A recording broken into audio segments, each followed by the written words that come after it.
আমান আরাদাং যিকরি ফাইন্না লাহু মাঈশাতাং দঙ্কা ওয়া নাহশুরুহু ইয়াওমাল কিয়ামাতি আ'মা। সূরা তাহা 16 নম্বর পারা 19 নম্বর পৃষ্ঠা 13 নম্বর লাইনে আছে 124 নম্বর আয়াত। এটা তাফসিরে ফি জিলালিল কোরআনে থেকে বলছি। আল্লাহ তাআলা বলেন, আমার জিকির, আমার আইন, আমার নিয়ম কানুন বাদ দিয়ে যদি কোনো দুনিয়ায় কেউ উপায় করে, টাকা পয়সা ইনকাম করে, সম্পদ, আমি আল্লাহ ওর জীবন সংকীর্ণ করে দেব।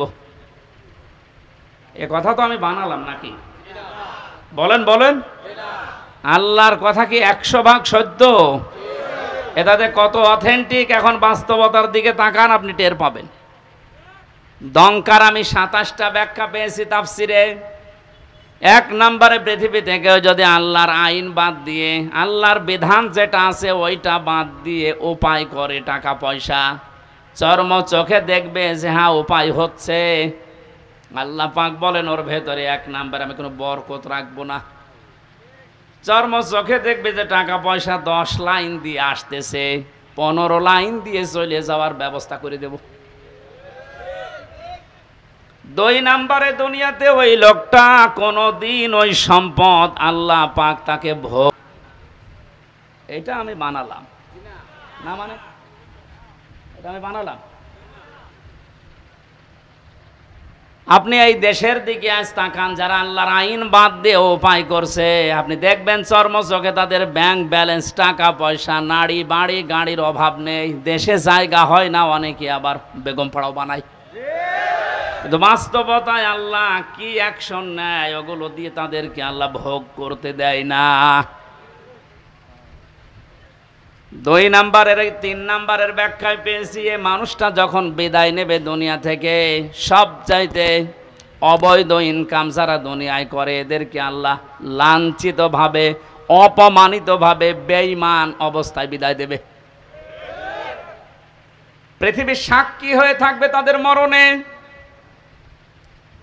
কুষ্টিয়ার পাশে ঝিনাইদহ জেলার একজনে যে কিছুদিন আগেই মারা গেছে, কি অবস্থা তার, যে ডিটেলস এখন আসতেছে, 200 কোটি টাকার মামলা।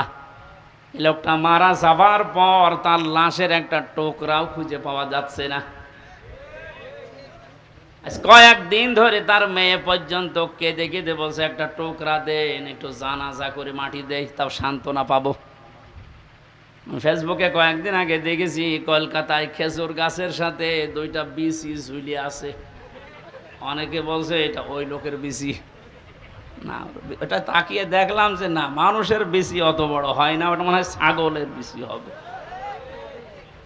কোন জায়গায় আল্লাহ মানুষকে নামিয়েছে আপনি টের পাচ্ছেন? আমি শুধু হাসির খোরাকি দেওয়ার জন্য বলি না, এটা বাস্তব দঙ্কার। 3 নম্বর ব্যাখ্যা, দুনিয়ায় সত্যি যদি আল্লাহর আইন বাদ দিয়ে কেউ উপায় করে, মহান আল্লাহ পাক তাকে এমন অবস্থায় দুনিয়া থেকে বিদায় দেবে, ওই লোকটা দুনিয়ায় সাক্ষী হয়ে থাকবে, ইতিহাস হয়ে থাকবে। পৃথিবী প্রকম্পিত হয়ে যাবে তার মরণ দেখে। 4 নম্বর ব্যাখ্যায় আছে, এই লোকটা যখন মারা যাবে ঈমান তো পাবে না, মরণের সঙ্গে সঙ্গে কবরে দিতে দিতে ওর শাস্তি আল্লাহ নিজে ফেরেশতা দিয়ে আরম্ভ করবে। 4 নম্বরটা আমি বানালাম নাকি? সবগুলো তাফসীর থেকে আমি নোট করে এনেছি, আপনি বাড়িতে এসে মিলাবেন, দেখবেন আপনার সাথে 2-1টা মিলে যাচ্ছে। এই জন্য আল্লাহর জিকির মানে আল্লাহর আইন, আল্লাহর বিধান, আল্লাহর বিধান বাদ দিয়ে দুনিয়াতে সত্যি কেউ যদি উপায় করে, শরীক ফাঁকি দিয়েছেন যারা, শরীক ফাঁকি দেয় না দেশে? কত মানুষ এখন হজে আল্লাহর ঘর তাওয়াফ করছে,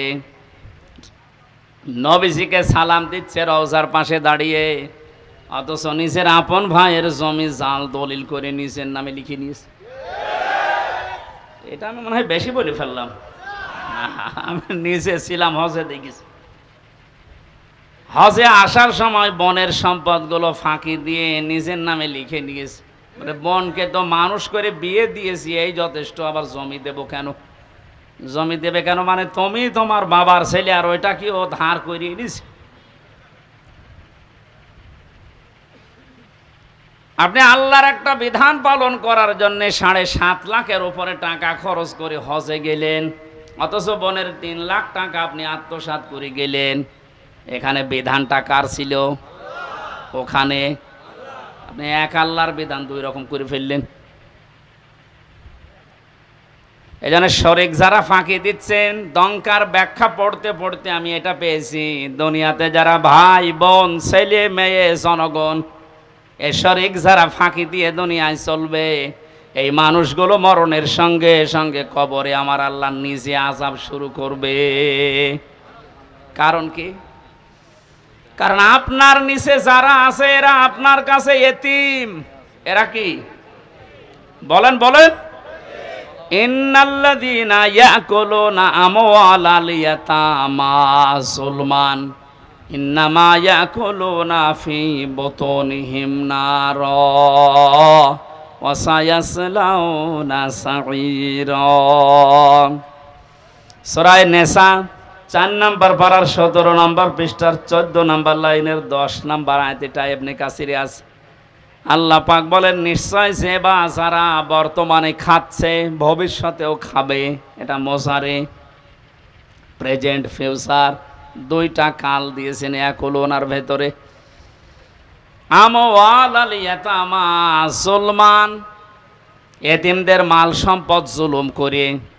প্রশ্ন আসতে পারে, এতিমের মাল আমি খাই না, আমি একটা অফিসের এমডি, আমার নিচে যারা আছে এদের বেতন থেকে কিছু কেটে খাই। আপনি একটা অফিসের এমডি যদি হয়ে থাকেন, আপনার নিচে যারা আছে হাদিসের ভাষায় সবগুলো আপনার কাছে এতিম। কথা বলে না কেন? কুমিল্লা জেলার ডিসি যিনি আছেন, এসপি যিনি আছেন প্রশাসনিকভাবে ওনার নিচে, এ জেলায় যত থানার ওসি, টিওনো, যত পুলিশ কনস্টেবল আছে সব তার ওই চেয়ারের কাছে এতিম। এজন্য এতিমের সাথে ভালো ব্যবহার করা, এতিমের সম্পদ যারা আত্মসাৎ করে, কোরআনের ভাষায় এই মানুষগুলো আল্লাহ পাক বলেন এরা জাহান্নামের আগুন দিয়ে পেট ভরে। প্রশ্ন আসতে পারে, কয় আগুন তো আমি খাই না, আমি কাতলা মাছ খেয়েছি, আমি ইলিশ মাছ খেয়েছি। আপনি যদি সত্যিই মানুষের সম্পদ আত্মসাৎকারী হয়ে থাকেন, শরিক ফাঁকি দেওয়া লোক এখানে যদি থাকে, সম্পদ যতই আপনি ভালো খাবার খান না কেন, আল্লাহর ভাষায় ওটা জাহান্নামের জ্বলন্ত আগুন। এ আয়াত পড়ার পরে আমার মনে হচ্ছে বাংলাদেশে এখন 100 জনের প্রায় 95 জন জাহান্নামের আগুন খাচ্ছে। বলেন না, ওই 5 জন বাকি আছে, ওর ভেতরে আমি আছি। হ্যাঁ, তাহলে তো ভালো। বাস্তবতা এইটাই দেখতে পাচ্ছি। প্রাইমারিতে চাকরি নিতে হলেও যোগ্যতা থাকার পরও আপনাকে 10 লক্ষ টাকা দেওয়া লাগছে। যদি ওই সিস্টেম এখন অনেকটা পাল্টিয়েছে পরীক্ষার মাধ্যমে, আলহামদুলিল্লাহ। আগের যে সিস্টেমগুলো ছিল, ওভাবে যোগ্যতা থাকার পরেও যাদের কাছে টাকা পয়সা নেওয়া হয়, এরা তো আপনার কাছে, আপনার এই দপ্তরের কাছে এতিম। কি এরা এতিম না? এদের কাছ থেকে আপনি হাদিয়া বলে নেন, আর তৌফা বলে নেন, আর চাই বলে নেন, স্পিরিট মানি বলে অনেকে নেয়। এগুলো সব হবে আল্লাহর ভাষায় জাহান্নামের আগুন। আল্লাহ এতটুকু যদি শেষ করে দিতেন, দুনিয়ার হিসাবে আমি আয়াত পড়তাম না, পরের শব্দটা আমার রাখতো, ওয়াসায়াসলাউনা সাঈরা। সিন, সাউফা, কদ, লাম, এরকম 13টা শব্দ আছে আরবি গ্রামারে। কোন সেন্টেন্সের আগে যদি একটা আসে, অর্থ হয় অতি তাড়াতাড়ি। আল্লাহ পাক এখানে সিন দিয়ে জানিয়েছেন, মানুষের সম্পদ যারা ফাঁকি দিয়ে খাও, জোর করে জুলুম করে অন্যায়ভাবে খাও, মিথ্যা মামলা দিয়ে তারে জেলে দিয়ে তার পরিবারের কাছ থেকে অবৈধভাবে টাকা নাও, না এদেশে বন্ধ হয়ে গেছে? হাজারো মানুষ এরকম বিপদে আছে। শরিক ফাঁকি দিয়ে যারা খাও, এ মানুষগুলো শুধু মরতে দেরি, যেহেতু তুমি বেঈমান হয়ে মরবে, ঈমান পাবে না। ওই যে দঙ্কার 4 নাম্বার ব্যাখ্যা, যারা অবৈধ ইনকাম করে ওদের ঈমান নসিব আল্লাহ বন্ধ করে দেয়। বলেন নাউজুবিল্লাহ। ওরা সঙ্গে সঙ্গে কবরে দেবেন। আল্লাহ নিজে বলেন জাহান্নামের আগুন সাঈর, যেটা এটা আমি লাগিয়ে দেব। এর আগে আমি বহুবার বলেছি জাহান্নাম একটা, জাহান্নামের স্তর বা দরজা 7টা। জাহান্নামের দরজা কয়টা? এই 7টার ভেতরে সাঈর একটা। সাঈরে যাওয়ার জন্য যে 4 প্রকার মানুষের নাম আমরা কোরআনে পেয়েছি, তার 1 নম্বরে যারা এতিমের মাল আত্মসাৎ করে, ফাঁকি দেয়, শরিক যারা ফাঁকি দেয়, এদেরকে মরণের পরে আল্লাহ জাহান্নামে সাঈরে নিজে পাঠিয়ে দিয়ে আগুন লাগিয়ে দেবেন। কুমিল্লাবাসী কারো দিকে তাকিয়া নিজের ইমানের দিকে তাকিয়ে বলেন তো, এখানে শরিক ফাঁকি দেওয়া মানুষ আছেন কিনা? আওয়াজ দেওয়া আকারে আওয়াজ দিলেন, আমার মনে হয় এই এলাকায় এসব নেই। এই শরিক ফাঁকি দিয়েছেন কারা? দেখি হাত তোলেন তো। একজন।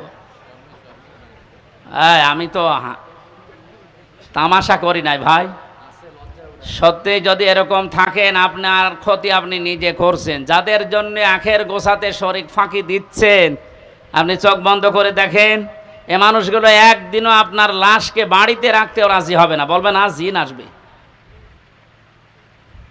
অথচ তাদের আরামে শান্তিতে রাখার জন্য আপনি নিজের ভাইয়ের, নিজের বোনের সম্পদটা ফাঁকি দিয়ে রেখে দিলেন। আরে ভাই, আপনি এখনই যদি চোখ বন্ধ করে যান, আপনি তো বেঈমান হয়ে মারা গেলেন। ওই অবৈধ সম্পদটা আপনার মেয়ে, আপনার ছেলে, আপনার স্ত্রী আরো অবৈধ কাজে ব্যয় করবে, আর ফ্ল্যাক্সি লোড হয়ে, বিকাশ নগদ হয়ে সব আপনার কবরে যাবে। যদি বলেন আমার তো নগদ খোলা নেই, এমনি খুলে যাবে, খোলা লাগবে না। আল্লাহ আমাদেরকে সহজভাবে বুঝ যেন দান করেন, বলেন আমিন। জিলহজ মাস 4 নম্বরে নবীজি বেশি বেশি যেটা করার জন্য আহ্বান জানিয়েছেন, সেটা হচ্ছে এই মাস যারা পাবে, সমর্থ যদি থাকে, অবশ্যই যেন তারা হজ করে। আজ হাজারো মানুষ হজ করার সামর্থ্য থাকার পরও হজে যাচ্ছে না। এখানে যারা দায়িত্বে আছেন, এই মন্ত্রণালয়ে যারা আছেন, আমাদের পাশের রাষ্ট্র তাও হিন্দু রাষ্ট্র, হজে যাওয়ার পরে আমি দেখেছিলাম ওখান থেকে হজে যেতে বাংলাদেশের 3 ভাগের 1 ভাগ টাকা লাগে। তারাও তো এত দূর থেকেই যায়। হজের খরচ যারা উল্টাপাল্টা করে বাঁচিয়ে সিন্ডিকেট করে এখান থেকে হাসিদেরকে আল্লাহর ঘর পর্যন্ত যেতে বাধা দিচ্ছেন, আপনিও আল্লাহর পথে বাধা দানকারী হিসাবে কিয়ামতে উঠবেন। এর সাথে যারা রিলেটেড আছেন তারা এখান থেকে সতর্ক হন, ওদেরকে সতর্ক করেন। ওরা নিজেরা তো জাহান্নামে যাচ্ছে, আপনার সাপোর্ট নিয়ে আপনাকেও নিয়ে যাচ্ছে। যদি বলেন আমি কি করব, আমার তো কিছু করার নেই, আমি একেবারে নিচে আছি, ঈমান রাখার জন্য যে পদ্ধতিগুলো আছে 3টা, ওটার একটাও তো আপনার থাকা লাগবে। মান রাআ মিনকুম মুনকারান ফালিয়ুগায়্যিরহু বিয়াদিহি। তোমাদের ভেতরে কেউ যদি আল্লাহ বিরোধী, শরীয়ত বিরোধী কোনো কাজ দেখে, সে যেন অবশ্যই তার হাতের দ্বারা বাধা দেয়। হাত মানে এই হাত, হাত মানে এই হাত না, না।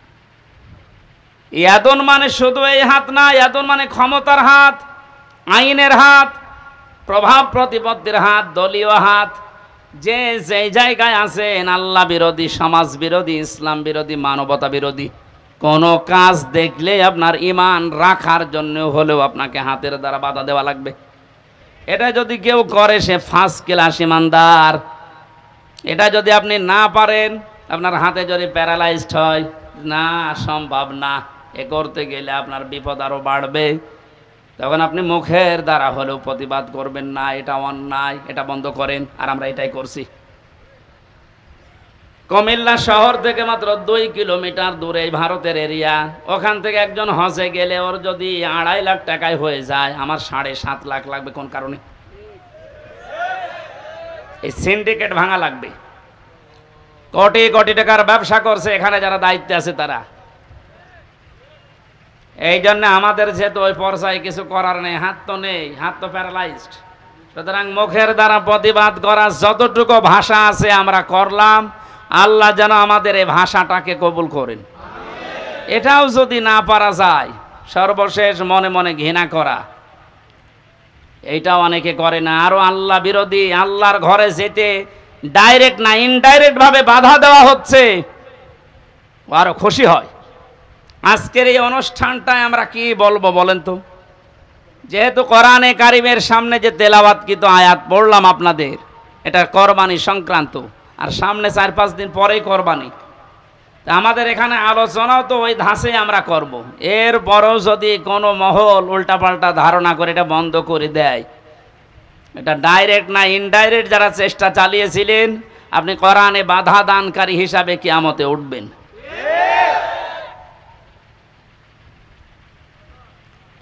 জাহান্নামের স্তর বলেছিলাম কয়টা? বলেন বলেন। এই 7টার ভেতরে একটা ভয়ঙ্কর দরজার নাম আছে। এই দরজা দিয়ে আল্লাহ তাদেরকে প্রবেশ করাবে যারা এই পৃথিবীতে কোরআনে কারিমের অনুষ্ঠানগুলোতে বাধা দেয়। আর এই দেশে এখন দিন দিন এই পজিশন বাড়ছে। মানুষ ওগুলো খুব বেশি না, কয়েকটা। আল্লাহ আমাদেরকে হেদায়েত দান করেন, বলেন আমিন। এই জন্য হজ করার সামর্থ্য যাদের আছে হজ অবশ্যই করে মারা যাবেন। হজ করার সামর্থ্য থাকার পরও যদি কেউ হজ না করে মারা যায়, নবীজি বলেন ও হয় ইহুদি হয়ে মরবে নাই খ্রিস্টান হয়ে মরবে, ওটা আমার দেখার দরকার নেই। জোরে বলেন নাউজুবিল্লাহ। জিলহজ মাসের এই আমলগুলো আমরা শুরু করতে পারি। আল্লাহ আমাদেরকে সবাইকে যেন তৌফিক দেন। সূরা মায়েদা 27 থেকে 34 এই আয়াতগুলো আমরা তেলাওয়াত করব এখন। এর আলোকে কোরবানির সামনে নিয়ে কিছু মাসলা মাসাইল আকারে তাফসীর নিয়ে কথা বলবো ইনশাআল্লাহ।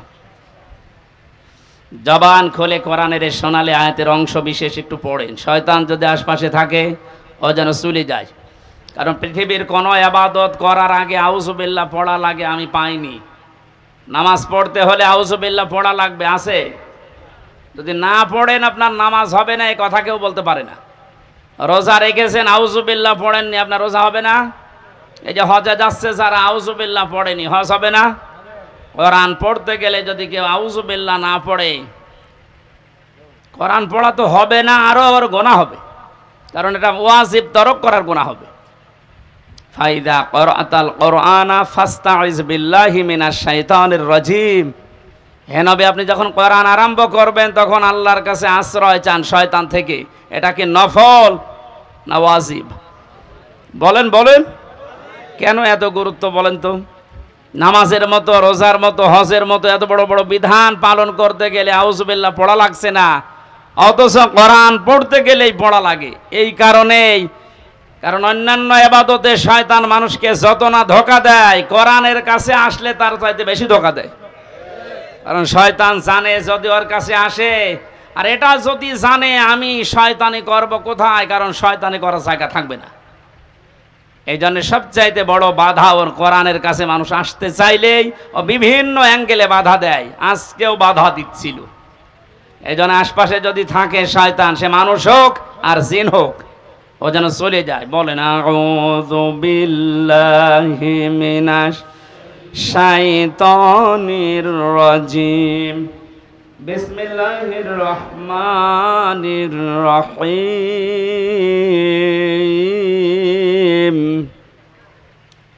ওয়াতলু আলাইহিম নাবা বনাই আদামা বিল হক। সাদাকাল্লাহুল আযীম। সূরা মায়েদা 27 নম্বর আয়াত পড়েছি অংশ। কোন সূরা বলেন তো? মায়েদা মানে দস্তরখানা। মায়েদা মানে কি? দস্তরখানা মানে আমি আল্লাহ একটা সূরা দিলেন, অথচ এর গুরুত্ব অনেকের কাছেই নেই। দস্তরখানা বিছিয়ে খাবার খাওয়ার সিস্টেম এখন এই টেবিল চেয়ার এসে অনেক উঠে গেছে। নবীজি নিচে মাটিতে বসে খাবার খেতেন দস্তরখানা বিছিয়ে, কিন্তু এখন এই সিস্টেমগুলো বাদ হয়ে যাচ্ছে। কেন এই সিস্টেম ছিল বলেন তো? আল্লাহর নবী জানিয়েছেন কেউ যদি দস্তরখানা বিছিয়ে পড়ে যাওয়া খাবারগুলো তুলে খেতে পারে, ও যেন জান্নাতের হুরদের দেন মোহর আদায় করে ফেলেছে। সুবহানাল্লাহ। একটু বুঝে শুনে বলেন। আপনি কি এখনো মারা গেছেন? বলেন না কেন? জান্নাতে গেছেন? বলেন বলেন। হুরদের সাথে বিয়ে আপনার হয়েছে? দেন মোহর তো দূরের কথা, এখনো মারা যাননি, জান্নাতেও যাননি, হুরদের সাথে বিয়েই হয়নি, তো দেন মোহর আদায় হবে কথা বললেন কেন? ছোট্ট একটা আমল মাত্র। সত্যিই যদি আপনি এই আমল এখন থেকে জীবনে আরম্ভ করতে পারেন, বিজ্ঞান এখন জানিয়েছে কেউ যদি মাটিতে বসে, পাটিতে বসে, নিচে বসে নবীজি যেভাবে খাবার খেতেন, ওই খাবারের সুন্নত আদায় করে খাবার খেতে থাকে, খেতে খেতে ওর অর্ধেক খাবার হজম হওয়ার কথা, কারণ ওইভাবে পেটে বসলে পেটে চাপ লাগে। আর আমরা যেভাবে বসে খাই ওভাবে ওই সিস্টেম নেই, আমরা দিন দিন পাল্টিয়ে ফেলছি। দস্তরখানায় পড়ে যাওয়া খাবারটা খেলে কত বড় একটা সুসংবাদ পাওয়া যাচ্ছে। আমি এখনো মারাই গেলাম না, জান্নাতও পাইনি, হুরদের সাথে আমার বিয়েও হয়নি এখনো, অথচ দেনমোহর আদায় হয়ে গেছে। তার মানে নবীর এই কথার সিগনিফিকেন্স হচ্ছে আমি যেন জান্নাতে প্রবেশ করে ফেলেছি। ছোট আমল আমরা যেন না ছাড়ি, ছোট মনে করি, এটা অনেক বড় আমল। 2 নম্বরে বিশ্ব নবী বলেন, কোনো মানুষ যদি দস্তরখানায় পড়ে যাওয়া খাবার তুলে খেতে পারে, ওর শরীরের ভেতরে যে 360টা হাড় আছে, জোড়া দেওয়া আছে হাড়গুলো, এই হাড়গুলোর সাদগা আমার আল্লাহ আদায় করে দেন। সাহাবায়ে কেরামের সামনে যখন এই হাদিসটা বলা হয়েছিল, গরিব সাহাবীরা বলে, হে নবী, আমরা গরিব মানুষ, 360টা হাড়ে এই যে জোড়া দেওয়া আছে, যে আঙ্গুলের ভেতরে জয়েন্টগুলো আছে, এই কেনুয়ের ভেতরে জয়েন্ট আছে, হাঁটুর ভেতরে জয়েন্ট আছে, 360টা আছে জোড়া জয়েন্ট। আপনি যদি দস্তরখানায় পড়ে যাওয়া খাবার খান, এর যে সাদগা হয়, এই সাদগাগুলো আল্লাহ নিজে আদায় করে দেয়। বলেছিলেন, হে নবী, আমরা এত সাদগা আদায় করব কি করে? বিশ্ব নবী তখন এই আমলটা দিয়েছিলেন। আল্লাহ সাহাবীদের মতো এই আমলটা আমাদেরও করার তৌফিক দিন, আমিন। আর একটা কথা হাদিসে আছে, কেউ যদি মসজিদে কোনো ময়লা পড়ে থাকতে দেখে আর নিজের কাজ মনে করে ওটা তুলে ফেলে দেয়, তাহলে এই হাড়গুলোর জয়েন্টের সাদগা আদায় হয়। আমরা মসজিদের ময়লার দায়িত্ব মনে করি শুধু মসজিদের আর খাদেমের, আর আমরা সব আল্লাহর ওলি। মসজিদে আল্লাহর ঘরে কোনো কিছু যদি পড়ে থাকে ময়লা জাতীয়, ওটা তুলে ফেলে দেওয়া, এ দায়িত্ব কি শুধু মসজিদের খাদেমের, মুয়াজ্জিনের? আপনার কাছে যে প্রতিদিন সাদগা দেওয়া লাগবে, কি দিয়ে দেবেন? এরকম কিছু কাজ করা। এমনকি রাস্তায় কোনো কষ্টদায়ক বস্তু যদি পড়ে থাকে, ওইটা যদি কেউ তুলে ফেলে দেয়, সে যেন তার ঈমান আছে এটার প্রমাণ দেয়।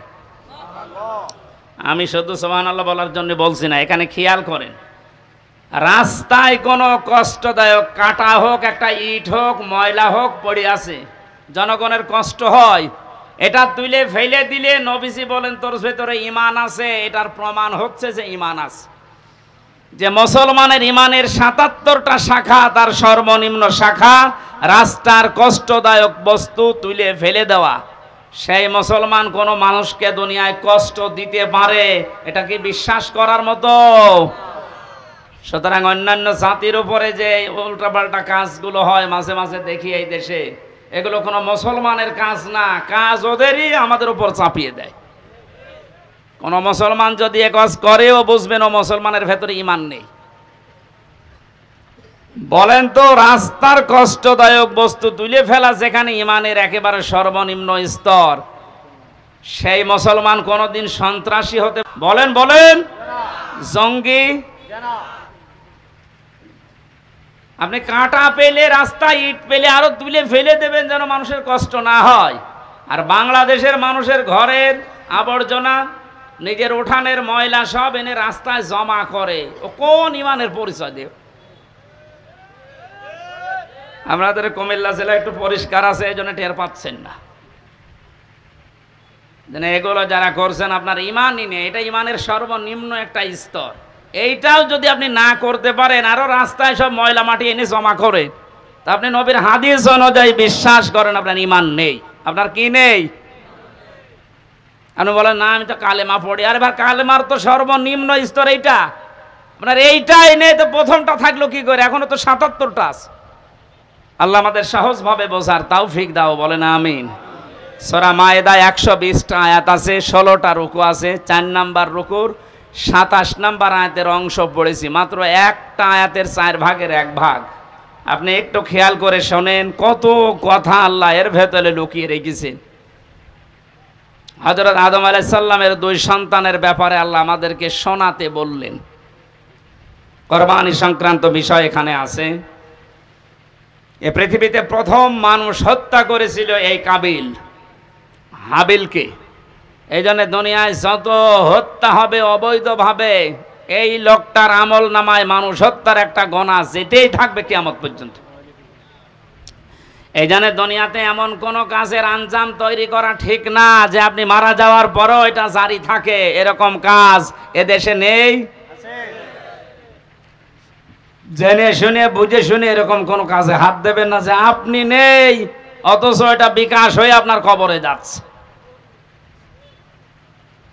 আল্লাহ রাব্বুল আলামিন সতর্ক করছেন, অতলো হে নবী আপনি তেলাওয়াত করেন, আলাইহিম নাবাবনাই আদম বিল হক। এই যে কুমিল্লার দেবীর দ্বার, এই যে উম্মত গুলো বসে আছে এদের সামনে আপনি তেলাওয়াত করেন আদম নবীর 2 সন্তানের কাহিনী, যথাযথভাবে সঠিকভাবে এদেরকে আপনি ইতিহাস শোনান। প্রশ্ন আসতে পারে হাজার হাজার বছর আগে পৃথিবীর প্রথম মানব হযরত আদম আলাইহিস সালাম, তার 2 সন্তানের কাহিনী শুনে আমরা করব কি না?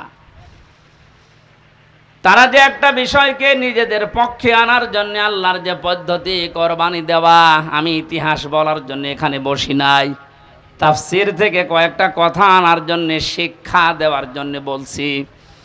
হযরতে আদম নবীর সন্তান জোড়া জোড়া তৈরি হতো ওই সময়, আগের পক্ষের পরের পক্ষের এভাবে মিল করে তিনি বিয়ে দিতেন। যেহেতু মানুষের সময় কম ছিল, ওই সময় শরীয়তে ওটা জায়েজ ছিল। বিবাহ দেওয়ার জন্যে তাসলিমা আর আকলিমা, মেয়েটা সুন্দর ছিল, এই জন্য আগের পক্ষের এই কাবিল বলে না আমি এটা মানি না, আমার পক্ষে যে আসবে এটা সুন্দরী হয়নি, এই জন্য আমি ওকে বিয়ে করব না, আমি ওইটা চাই। মেয়েদের প্রতি ভালোবাসা, তাদের সৌন্দর্যের প্রতি, তাদের চেহারার প্রতি আকর্ষণ, এটা আমার আল্লাহ দুনিয়া তৈরি হওয়ার পর থেকে করে দিয়েছে। যুজ্জিনা লিন্নাসি হুব্বুশ শাহাওয়াতি মিনান নিসা, মানুষকে আমি শোষণ করে দিয়েছি, আকর্ষণীয় করে দিয়েছি 9টা জিনিসকে তাদের সামনে। 1 নম্বরে মেয়ে লোক, মেয়ে লোকের চেহারার প্রতি ভালোবাসা, আকর্ষণ, এটা তৈরি করে দিয়েছে কে? এই যে পরীক্ষার জিনিস এটা। এখন যদি বলেন আল্লাহ তৈরি করে দিয়ে আল্লাহ আবার আমাকে শাস্তি দেবে কোন কারণে, এইটাই পরীক্ষা। আপনার মতোই মানুষ আরেকজন আছে, সে তো এরকম সুযোগ পাওয়ার পরও এই কাজ করে না, আপনি করলেন কেন?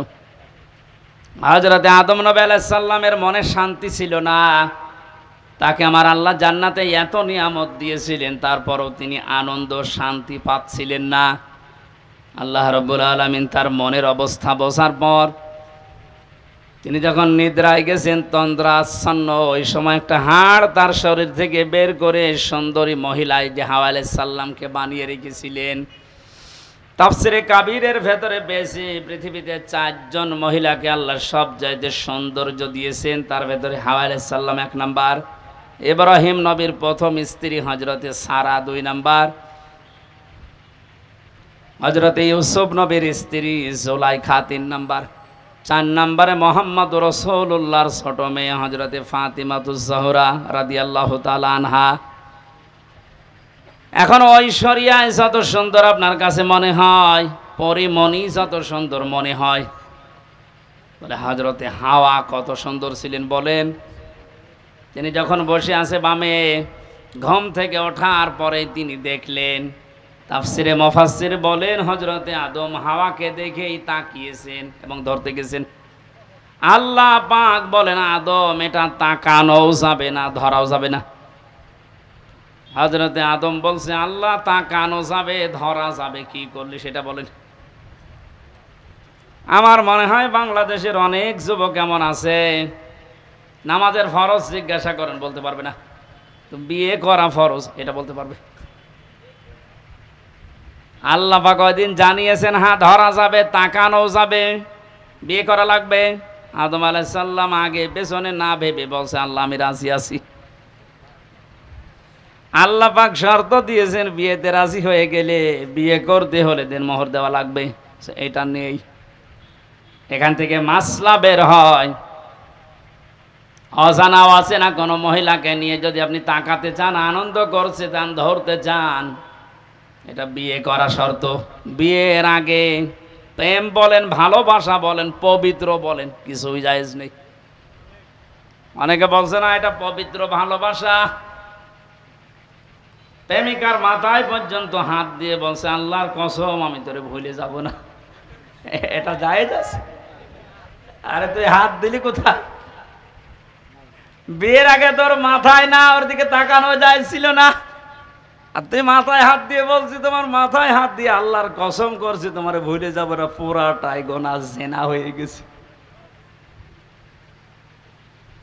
আদম নবী আলাইহিস সালাম যখন বলেন আমি রাজি আছি, আল্লাহ বলেন আগে বিয়ে করো, দেন মোহর কই? বলে নেই।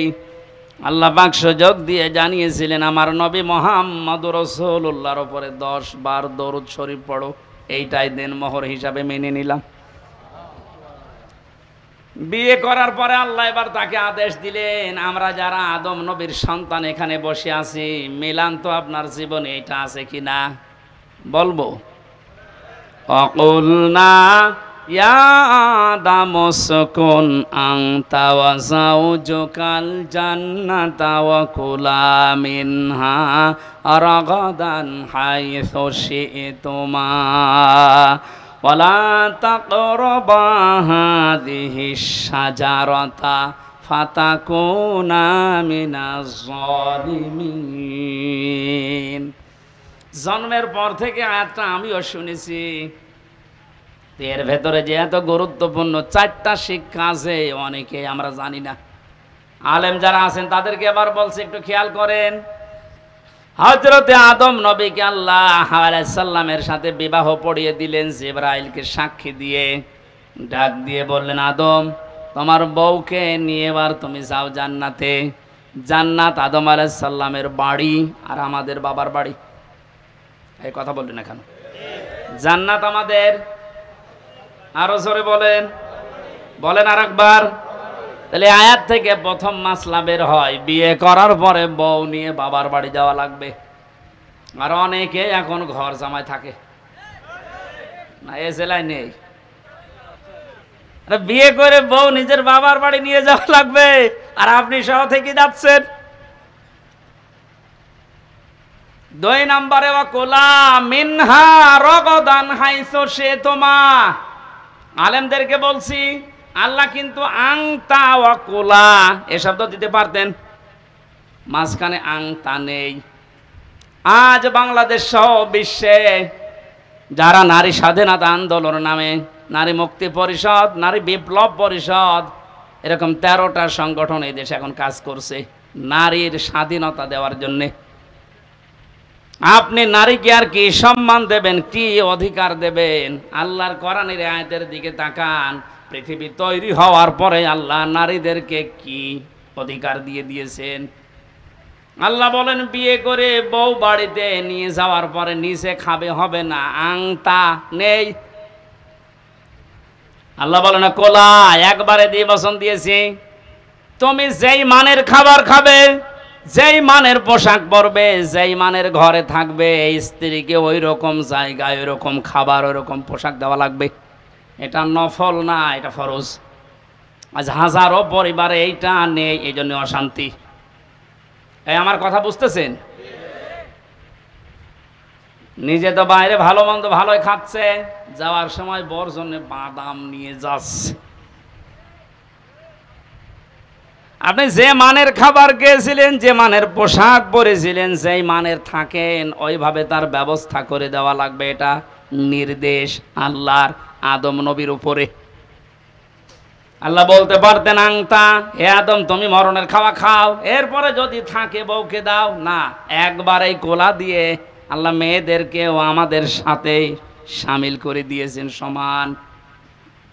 3 নাম্বারটা তো আরো কঠিন। হাইসু শি'তুমা, যেখানে ইচ্ছা যাবে এই বাগানে এই জান্নাতে, যা ইচ্ছা খাবে। তার মানে আয়াত থেকে মাসলা বের হয় বিয়ে করার পরে বউকে তালাবদ্ধ হয়ে ঘরে বসিয়ে রাখবেন না, মাঝে মাঝেই তাকে বেড়াতে নিয়ে যান বিভিন্ন জায়গায়। আপনি এমন এমন জায়গায় নিয়ে যাবেন যেন সে আনন্দ পায়, এমন একটা অনুষ্ঠানে নিয়ে যান। হ্যাঁ, এখানে আর শেষের শব্দ একটু ঝামেলা আছে। আল্লাহ বলেন হাইসু শি'তুমা, তুমি নিয়ে যাও, যেখানে ইচ্ছা যাও, যা ইচ্ছা খাও। দোয়ালা তাকরাবা হাদিহি শাজারা, এই গাছের কাছে যাবে না। কোন গাছ? না না, এটা আমিও জন্মের পর থেকে শুনছি যে গন্ধম গাছ। আরে ভাই, এটা যদি শুধু গন্ধম গাছ উদ্দেশ্য হবে, তে দুনিয়ায় আয়াত নাজিল করার আল্লাহর দরকার কি? আধুনিক তাফসীর গুলো আপনি দেখবেন, সেখানে শুধু গন্ধম গাছ না, প্রায় 33টা অর্থ লেখা আছে। আপনার বউ নিয়ে আপনি এমন বর্ডার পার হওয়া যাবে না যে বর্ডার পার হলে আপনি আবার বিপদে পড়েন। কুমিল্লা শহর থেকে 2 কিলোমিটার পরে ভারতের কি বর্ডার? বলেন না কেন? পাসপোর্ট বাদ দিয়ে, ভিসা বাদ দিয়ে কেউ যদি যায়, নিরাপদে যেতে পারবে? ওটা সীমানা, বর্ডার। আল্লাহ পাক বলেন আমারও বর্ডার আছে এই দুনিয়ায় 500। কত? আপনি 500 বর্ডার জানেন? এগুলো শরীয়তের বর্ডারের ভেতরে দেওয়া আছে।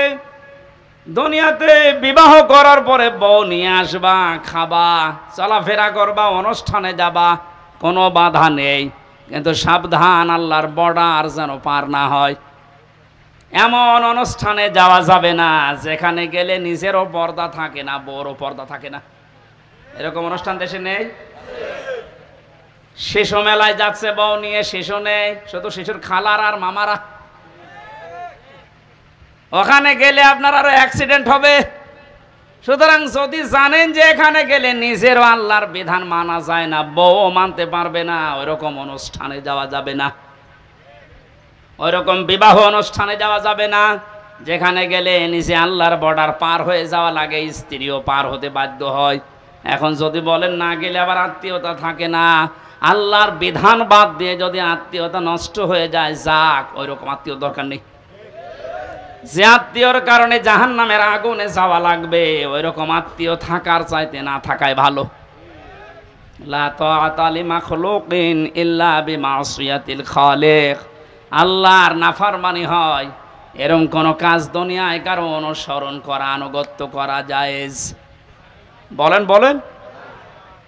আল্লাহ ছোট কথাটা আমাদেরকে বড় পরিসরে বোঝার তৌফিক দিন। সুতরাং বউকে নিয়ে এমন কোনো অনুষ্ঠানে, এমন কোনো জায়গায় যেতে পারবেন না যেখানে গেলে আল্লাহর বিধান আর মানা যায় না। যদি কেউ যায়, ফাতাকুনা মিনাজ জালিমিন, সে জালেম হয়ে যাবে। আর জালেমদের জন্য আল্লাহ নিজে মামলা রেডি করে রেখেছে। বলেন নাউজুবিল্লাহ। কোরআনে যত আয়াত আমি পড়েছি, সব চাইতে সূরা শূরা 25 নম্বর পারা, 6 নম্বর পৃষ্ঠা, 12 নম্বর লাইনের 42 নম্বর আয়াতটা আমাকে আতঙ্কিত করে বেশি। এই এদিকে তাকান, সূরা শূরার 42 নম্বর আয়াত একটু মিলান। ইন্নামাস সাবিলু আলাল্লাযীনা ইয়াযলিমুনান নাস ওয়া ইয়াবগুনা ফিল আরদি বিগাইরিল হক, ইলা আখির আয়া।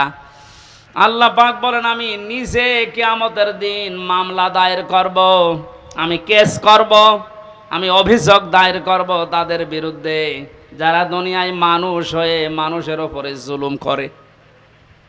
এ দুনিয়ায় নেই? আর আসতে বলে, আপনি কথাটার ওজন টের পেয়েছেন? এ কথার লোড কত?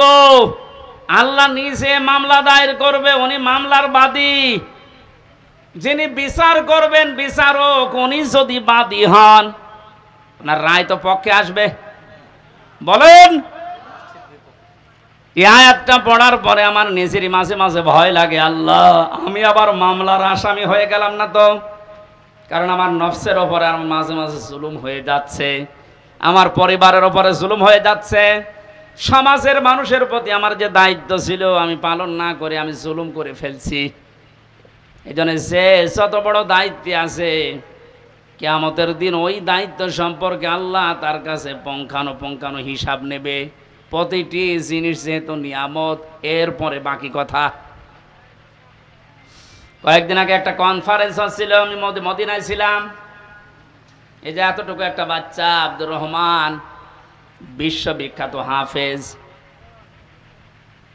বিচারক ওকে ডাক দিয়ে বলছে তোমার যে চোখ নেই, তুমি অন্ধ, এই 11 বছর বয়সে কোরআনের হাফেজ হয়ে গেছে, তাও যেমন তেমন হাফেজ না। বিশ্বের ভেতরে সেরা যারা তাদের ভেতরে তুমি একজন। তোমার যে চোখ নেই, আল্লাহর ওপরে তোমার কোনো অভিযোগ নেই।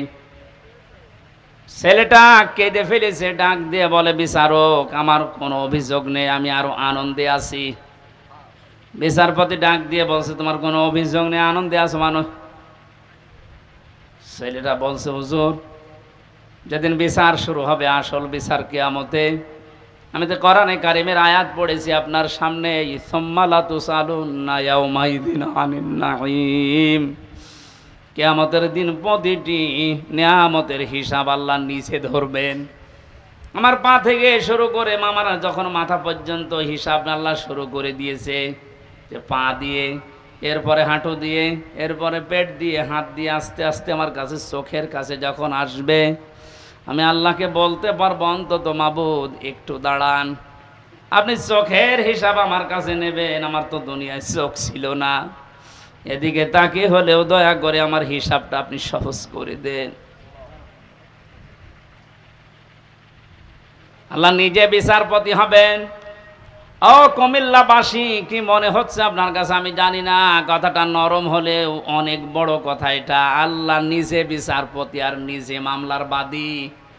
এই দেশে যে যত বড় দায়িত্বে আছে, সে যদি আপনার মামলার বাদী হয়, জেল থেকে বেরানো আপনার কঠিন হবে। কথা বলে না কেন?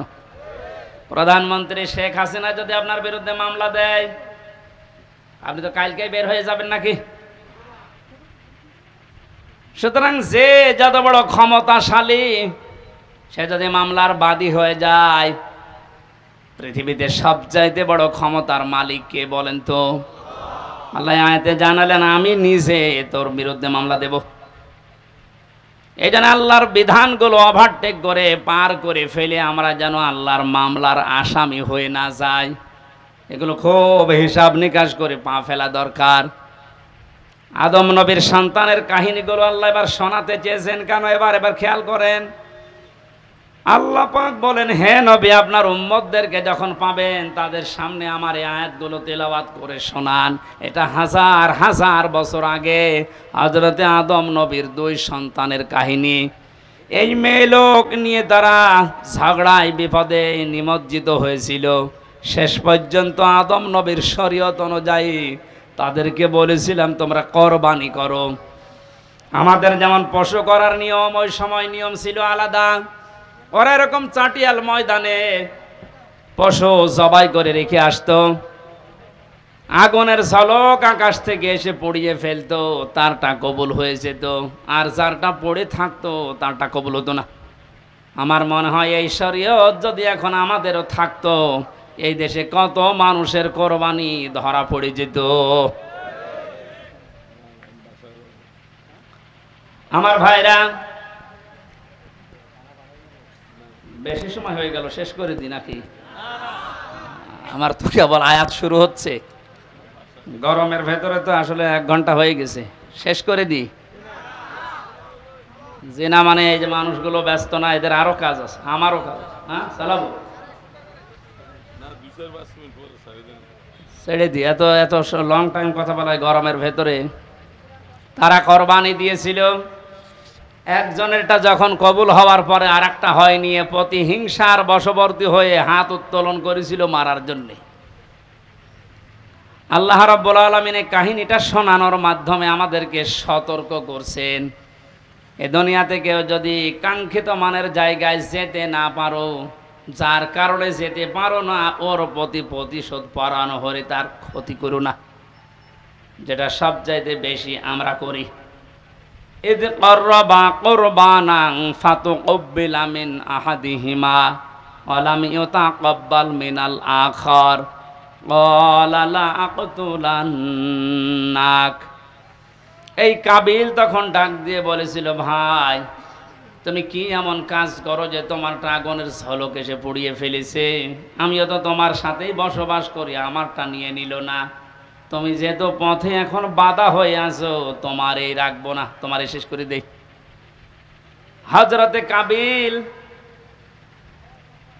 হাবিল ওই সময় যে কথাটা বলেছিল, শুধু ওই সময়ের জন্য না, এটা কিয়ামত পর্যন্ত এই আয়াতটা কোরআনে থাকবে। এখন আছে আমাদের জন্য শিক্ষা হচ্ছে, হাবিল বলেছিল ক্বালা ইন্নামা ইয়াতাকাব্বালুল্লাহু মিনাল মুত্তাকিন। হে ভাই কাবিল, কান খাড়া করে শোনো, দুনিয়াতে শুধু তাকওয়া মুত্তাকি যারা, এই মানুষগুলোর সম্পদ জীবন আল্লাহ কবুল করে থাকেন। এর দ্বারা প্রমাণিত আমরা যারা কোরবানি এখন দিচ্ছি, সামনে কেনার জন্য প্রস্তুতি নিচ্ছেন, আপনি যদি মুত্তাকি হতে না পারেন, আপনার জীবনের কোরবানি কিন্তু কবুল হবে না। কোরআনে কারিমে আল্লাহ যেখানে কোরবানি শব্দের ব্যাখ্যা দিয়েছেন যে কোরবানি করো, ওর আগের শব্দে আমার আল্লাহ দিয়েছেন নামাজের কথা। এজন্য এখানে যারা নামাজ আদায় করেন না বা নামাজ পড়েন না, নামাজের শিক্ষা যাদের জীবনে নেই, এক কথায় ফতোয়া দেওয়া যায় যে আপনার কোরবানি হচ্ছে না। ফাসাল্লি লি রাব্বিকা ওয়ানহার, আগে কোরবানি করো এরপর নামাজ পড়ো। বলেন বলেন। এই জন্য নামাজ যারা পড়ে না তাদের সাথে ভাগ দিলেও আপনারটা হবে না। এটা একটু কড়া হয়ে গেল। আরে ভাই, এই যে পুরাটা মিলে হাত, এতটুকু যদি না থাকে বাকিটুকু দিয়ে কিছু করা যাবে? যদি বলেন একটু চুলকিয়ে দেন তো কোনো জায়গায়, এতটুকু দিয়ে চুলকাতে পারবেন? আল্লাহ ফাসাল্লি আগে দিয়েছেন যে নামাজ আদায় করো আগে। আরে নামাজের শিক্ষার ভেতরে যে 27টা আছে, তার ভেতরে একটা শিক্ষা হচ্ছে ওয়ানহার, কোরবানি করো। কোরবানি এটা শুধু পশুর ভেতরে সীমাবদ্ধ না, ইসলাম মানতে গিয়েও আপনাকে কোরবানি করা লাগবে। আপনার সম্পদ, আপনার জীবন, আপনার সময়, আপনার লেখনী, আপনার বক্তব্য সব যেন আল্লাহর জন্য, ইসলামের জন্য, আপনি কোরবানির জন্য প্রস্তুতি নিতে পারেন। এই শিক্ষা 1 বছর পর পরে আমাদের দিতে আসে। পশু কোরবানি করার আগেই নিজের ভেতরের পশুত্বকে যদি আমরা কোরবানি করতে না পারি, কিয়ামত পর্যন্ত হায়াত পেয়েও আপনার কোরবানি আপনি ওই কাবিলের মতো কবুল করাতে পারবেন না। এই জন্য যারা জবাই করার জন্য প্রস্তুতি নিচ্ছেন, কোরবানি পশুর গলায় ছুরি দেওয়ার সঙ্গে সঙ্গে নিয়ত করবেন, আল্লাহ আমার ভেতরের যে পশু আছে অহংকার, হিংসা, দাম্ভিক্য, এটাও আমি আজকে জবাই করে দিলাম। এইরকম কোরবানি দেওয়া মানুষ বাংলাদেশে ভরি ভরি। আল্লাহ, যারা আমরা কোরবানি দিচ্ছি, এভাবে কোরবানি দেওয়ার তৌফিক আমাদেরকে তুমি দান করো, যেন কাবিলের মতো হয় না, হাবিলের মতো কবুল হয়ে যায়। বলেন আমিন। সম্মানিত ভাইরা, আমি দাম্পত্য জীবন নিয়ে কয়েকটা বই লিখেছিলাম, 6টা, তার ভেতরে 2টা বই নিয়ে এসেছি। পারিবারিক জীবনে যাদের অশান্তি, এটা থেকে উত্তরণের উপায় 19টা লিখেছি। আমার কাছে বইটা আছে, আপনারা নিয়ে বাড়িতে মেয়েকে, বউকে, মাকে, ফুফুকে, মেয়েদেরকে পড়াবেন। পরকীয়া, প্রেম সংক্রান্ত বিষয়গুলো কোরআন এবং হাদিস থেকে সূক্ষ্ম সূক্ষ্মভাবে বের করে আমরা লিখেছিলাম। আল্লাহ আমাদেরকে বাস্তবে এটা আমল করার তৌফিক দিন। প্রচণ্ড গরম আর সবাই ব্যস্ত আমরা, এই জন্যে অনেক রাতও হয়ে গেছে, শেষ করে দিচ্ছি। আগামীতে মাহফিলগুলো আমরা শীতের সময় নেব, এই গরমের সময় আসলে এগুলো হয় না। এই পারভেজ ভাই